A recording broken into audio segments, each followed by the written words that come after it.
ಕರುನಾಡಿಗೆ ನಮಸ್ಕಾರ. ಕೆಸೆಟ್ 2026 ಪತ್ರಿಕೆ 1. ಇದರಲ್ಲಿ 8ನೇ ಚಾಪ್ಟರ್ ಐಸಿಟಿಯಲ್ಲಿ ಬರುವ ಒಂದು ಡಿಜಿಟಲ್ ಇನಿಷಿಯೇಟಿವ್ ಬಗ್ಗೆ ಮಾಹಿತಿಯನ್ನು ನೋಡೋಣ. ತುಂಬ ಚಿಕ್ಕ ವಿಡಿಯೋ ಇದೆ, ಕೇವಲ 2 ನಿಮಿಷದ video. You will get 1 question. ಬೈಲಿಗತ್ತಾರಲ್ಲಪ್ಪ, ಎಲ್ಲರೂ ಬೈಯೋರಾಗ್ಯಾರಪ್ಪ.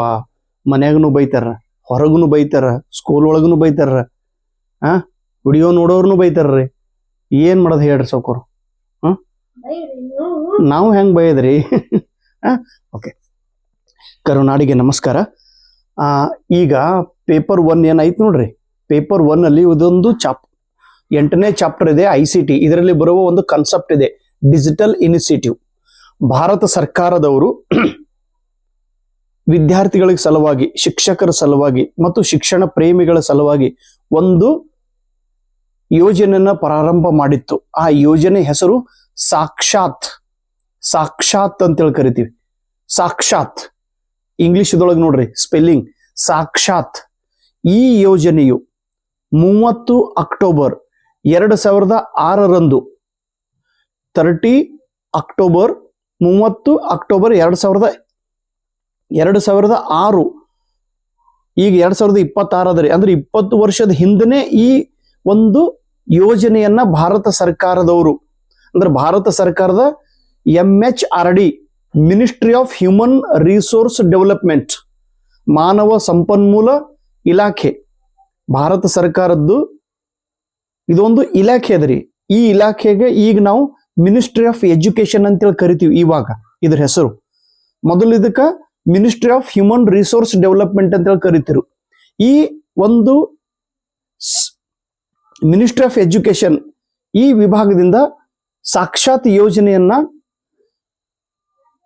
ಪ್ರಾರಂಭ ಮಾಡಿದ್ದರು. ಯಾರ ಕಡೆಯಿಂದ? ದೇಶದ ಆವಾಗ ಏನು ಪ್ರೆಸಿಡೆಂಟ್ ಇದ್ರು, ರಾಷ್ಟ್ರಪತಿ ಇವರ ಕೈಯಿಂದ ಈ ಯೋಜನೆಯನ್ನ ಪ್ರಾರಂಭ ಮಾಡಿದ್ರು. ಇದು ಯಾರ ಸಲುವಾಗಿ ಮಾಡಿದ್ರು? ಪ್ರಾಥಮಿಕ ಹಂತದಿಂದ ಉನ್ನತ ಶಿಕ್ಷಣದವರೆಗೆ ಶಿಕ್ಷಣ ಕಲಿಯುವ ಶಿಕ್ಷಕರಿಗಾಗಿ, ಶಿಕ್ಷಣ ಕಲಿಯುವ ವಿದ್ಯಾರ್ಥಿಗಳಿಗಾಗಿ, ಲರ್ನರ್, ಸ್ಟೂಡೆಂಟ್ಸ್, ಆಮೇಲೆ ಟೀಚರ್ಸ್, ಆಮೇಲೆ ಯಾರು ಕೆಲಸವನ್ನು ಉದ್ಯೋಗ ಮಾಡುವಂತ ಉದ್ಯೋಗಿಗಳಿಗೆ ಮತ್ತು ಲೈಫ್ ಲಾಂಗ್ ಲರ್ನರ್ ಇವರಿಗೆ, ಜೀವನವಿಡೀ ಕೆಲವೊಬ್ರು ಓದುವಂತ ಹವ್ಯಾಸ ಇರುವಂತ ವ್ಯಕ್ತಿಗಳು ಇರ್ತಾರೆ. ಅವ್ರ ಸಲುವಾಗಿ, ಶಿಕ್ಷಕರ ಸಲುವಾಗಿ, ವಿದ್ಯಾರ್ಥಿಗಳ ಸಲುವಾಗಿ ಮತ್ತು ನೌಕರಿ ಮಾಡುವಂತ ವ್ಯಕ್ತಿಗಳ ಸಲುವಾಗಿ ಒಂದೇ ವೆಬ್ಸೈಟ್ದಲ್ಲಿ, ಒಂದೇ ಪೋರ್ಟಲ್ನಲ್ಲಿ ಶಿಕ್ಷಣಕ್ಕೆ ಸಂಬಂಧಿಸಿದ ಎಲ್ಲಾ ವಿಷಯಗಳು ಸಿಗಬೇಕು, ದೊರೆಯಬೇಕು, ಉಪಲಬ್ಧ ಮಾಡಿಕೊಡಬೇಕು. ಈ ಪುಸ್ತಕಗಳಾಗಲಿ, ಇಲೆಕ್ಟ್ರಾನಿಕ್ ಪುಸ್ತಕಗಳಾಗಲಿ ಅಥವಾ ಡಿಜಿಟಲ್ ಲರ್ನಿಂಗ್ ರಿಸೋರ್ಸ್ಗಳಾಗಲಿ ಎಲ್ಲವನ್ನು ಈ ಪೋರ್ಟಲ್ದಲ್ಲಿ ಸಿಗುತ್ತಿದೆ. ಇದು ಫ್ರೀ ಆಫ್ ಕಾಸ್ಟ್ ಇದೆ. ಇದಕ್ಕೆ ಯಾವುದೇ ರೀತಿಯ ಹಣ ಕೊಡುವ ಅವಶ್ಯಕತೆ ಇಲ್ಲ. ಫ್ರೀಯಾಗಿ ಪುಸ್ತಕಗಳು ಇಲ್ಲಿ ಲಭ್ಯ ಇವೆ. ಈ ಪೋರ್ಟಲ್ಗೆ ಶಿಕ್ಷಣದ ಪ್ರೊವೈಡ್ ಮಾಡುವಂತ, ಕಂಟೆಂಟ್ ಕೊಡುವಂತ ವ್ಯಕ್ತಿಗಳು ಯಾರು? ಇನ್ಫಾರ್ಮೇಶನ್, ನಾಲೆಜ್ ಕೊಡುವಂತ ವ್ಯಕ್ತಿಗಳು ಈ ಸಂಸ್ಥೆಗೆ, ಯಾವುದಕ್ಕೆ? ಸಾಕ್ಷಾತ್ ಈ ವೆಬ್ ಪೋರ್ಟಲ್ಗೆ ಕೊಡುವಂತ ವ್ಯಕ್ತಿಗಳು ಯಾರು? ಇದ್ರದ್ದು ಮೇನ್ ಉದ್ದೇಶ ಏನದು ಗೊತ್ತರಿ? ಒನ್ ಸ್ಟಾಪ್ ನೆನ್ಪಿಡ್ರಿ, ಒನ್ ಸ್ಟಾಪ್ ಎಜುಕೇಶನ್ ಪೋರ್ಟಲ್. ಈ ಪೋರ್ಟಲ್ ಮೇಲೆ ಹೋಗಿದ್ರೆ ನಿಮ್ಗೆ ಶಿಕ್ಷಣಕ್ಕೆ ಸಂಬಂಧಿಸಿದ ಎಲ್ಲಾ ವಿಷಯ ಜ್ಞಾನವು ಇಲ್ಲಿ ದೊರೆಯುತ್ತದೆ. One stop education portal. ಇನ್ನು ಈ ಪೋರ್ಟಲ್ಗೆ ಮಾಹಿತಿಯನ್ನ ಕೊಡುವವರು ಯಾರ್ಯಾರು? ಇವರು ಅದ್ರ Indira Gandhi national open university, IGNOU, ಇವರು ಈ ಪೋರ್ಟಲ್ಗೆ ಜ್ಞಾನವನ್ನು ಕೊಡುತ್ತಾರೆ, ಕಂಟೆಂಟ್ ಪ್ರೊವೈಡ್ ಮಾಡುತ್ತಾರೆ. ಆಮೇಲೆ ಈ learning digital resource to students, teacher, life long learner in free of cost. ಇನ್ನು ಇದರಿಂದ ಏನೇನು ಈಗ ಯೂಸ್ ಆಗ್ತದ್ರಿ? ಸ್ವಯಂ ಪೋರ್ಟಲ್ ಆಗಲಿ, NPTEL ಆಗಲಿ, EPG Pathshala, national digital library, ಈ ಎಲ್ಲ ಸೋರ್ಸ್ಗಳನ್ನ ಇಲ್ಲಿಂದ ನಾವು ಪಡೆಯಬಹುದು.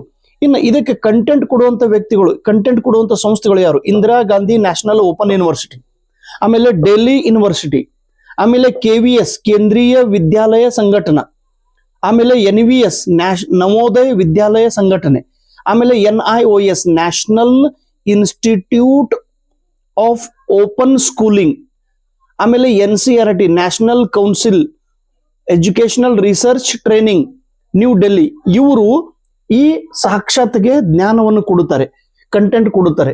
ಈ ಕಂಟೆಂಟ್ ವನ್ನು ಯಾರು ಬಳಕೆ ಮಾಡುತ್ತಿದ್ದಾರೆ? ಈಗ ಸ್ಟೂಡೆಂಟ್ಸ್, ಟೀಚರ್ಸ್ ಮತ್ತು ಲೈಫ್ ಲಾಂಗ್ ಲರ್ನರ್ಸ್. ಇದು ಪರೀಕ್ಷೆದೊಳಗೆ ಪ್ರಶ್ನೆ ಕೇಳುತ್ತಾರೆ. ಪ್ಲೀಸ್ ಇದನ್ನ ಇಷ್ಟೇ ನೆನಪಿನಾಗ ಇಟ್ಟುಕೊಳ್ಬೇಕು. ಶಾರ್ಟ್ ವಿಡಿಯೋನ ಮಾಡುತ್ತೇನೆ. ದಯವಿಟ್ಟು ಕಂಟೆಂಟ್ ಅನ್ನ ತಾವೆಲ್ಲರೂ ಸೆಪರೇಟ್ ನೋಟ್ಬುಕ್ದೊಳಗೆ ಬರೀರಿ. KSET 2026 ಅಂತ ಒಂದು ನೋಟ್ಬುಕ್ ಮಾಡಿ, 10 ಚಾಪ್ಟರ್ ಮಾಡಿ, 10 ನೋಟ್ಬುಕ್ ಮಾಡಿ. ಇದು 8ನೇ ಚಾಪ್ಟರ್ಗೆ ಸಂಬಂಧಪಟ್ಟಂತ ಪಾಯಿಂಟ್ಸ್. Thank you. ನಮಸ್ಕಾರ.